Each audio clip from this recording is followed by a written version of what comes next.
Hello. जय Shivray madam. हो, जय शिवराय, बोला. हो, आता जो 3 वर्षाचा जो पीक विमा आहे आता येणार होता तो आज, हम्म. त्याची अपडेट नेमकी काय कशी आहे मॅडम? हो, तर सर्व शेतकरी बांधवांसाठी खूप आनंदाची बातमी आहे. आपण यावरती सकाळी पण एक रेकॉर्डिंग घेतलेली आहे की शेतकरी बांधवांच्या खात्यामध्ये आज पीक विम्याची रक्कम जमा होणार आहे. तर त्याबद्दल शेतकरी बांधवांसाठी अतिशय महत्वाची बातमी आहे. कारण आपण जर पाहिलं तर नुकसान भरपाईचे जे निकष आहे तर ते निकष कठोर केल्यामुळे शेतकऱ्यांना चांगलीच नुकसान भरपाई मिळाली. आणि हा जो हंगाम आहे तर राज्य सरकारच्या माध्यमातून हा पीक विमा हा रखडलेला होता.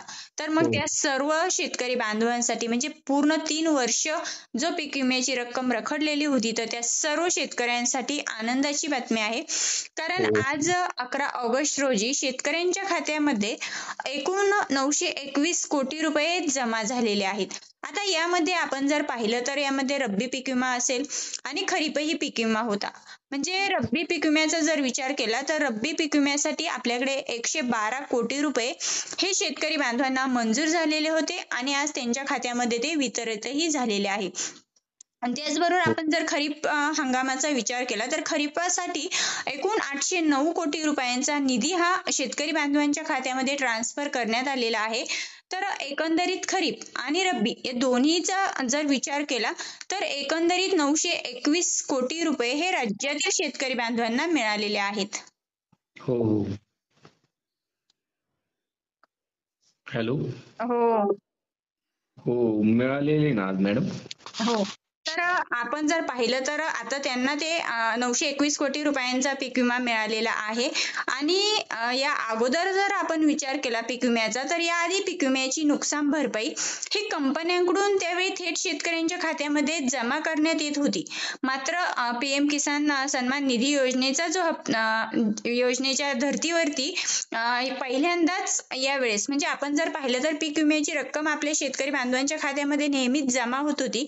परंतु हा जो काही पीक विमा आहे आज शेतकऱ्यांच्या खात्यामध्ये जमा झालेला आहे तर हा पहिल्यांदाच नुकसान भरपाईचं हे वाटप डायरेक्ट डीबीटी द्वारे शेतकरी बांधवांच्या खात्यामध्ये जमा केलेलं आहे. आता आपण जर पाहिलं तर शेतकरी बांधवांच्या खात्यामध्ये राज्य सरकारने एकूण 1028 कोटी रुपयांचा हा जो हप्ता आहे तर हा हप्ता 13 जुलै रोजीच कंपन्यांकडे वितरित केला होता किंवा कंपन्यांना जमा केला होता. त्यामुळे तो शेतकऱ्यांना मिळण्याचा मार्ग तर मोकळा झाला होता. परंतु यामध्ये या हंगामात जवळपास 95,65,000 अर्जदार शेतकऱ्यांना एकूण 4,397 कोटी रुपयांची नुकसान भरपाई देण्यात येणार होती. त्यापैकी 80,40,000 शेतकऱ्यांना एकूण 3,588 कोटी रुपयांच्या भरपाईचं वाटपही करण्यात आलं होतं. आता आपण जर पाहिलं तर हा जो पीक विमा वाटप आज झालेला आहे तर ते नक्की कोणकोणत्या जिल्ह्यांसाठी झालेलं आहे ते आपण सर्वप्रथम जाणून घेऊया. तर मित्रांनो यामध्ये जर आपण विचार केला पूर्व विदर्भ असेल म्हणजे यामध्ये संपूर्ण महाराष्ट्र राज्य येतं. तर या संपूर्ण महाराष्ट्र राज्यातील जवळपास 34 जिल्ह्यांमध्ये या पीक विम्याचं वितरण झालेलं आहे.